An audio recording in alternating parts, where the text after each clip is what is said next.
אני ממש הופתעתי מהידיעה הזאת. התורה בעצמה דורשת מאיתנו לממש את עצמנו, להביא את השליחות שלנו לעולם. ואיפה אנחנו רואים את זה? בפרקים א' וב' בספר בראשית. האדם מתואר שם בעצם כחלק מהטבע, חלק מהבריאה. איך אנחנו רואים את זה? מתואר את יצירת האדם, ובמקום לתאר אחר כך את יצירת האישה, קודם כל מתואר את יצירת הטבע, ואז מתואר את יצירת האישה. וזה בעצם מראה לנו שהאדם הוא חלק מהבריאה. הנוצרים רואים את זה כהפחתה מהחשיבות של האדם, שבעצם האדם כמו הבהמה, כמו החיות וכמו הצמחים, שהיהדות רואה את האדם כחלק מהטבע, אבל יש לבן אדם אתגר.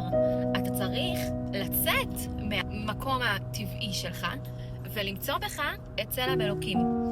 לחפש בך את המקום שבו אתה מדמה לתכונות של אלוקים. את המחשבה מעבר, ביחס לסביבה שלך, נועזות, את הדמיון, לחלום חלומות. התורה מעודדת אותנו לחפש בנו את החלק הלא בהמי, את החלק היותר נשגב וחושב, ובעצם את הניצוץ האלוקי שבנו.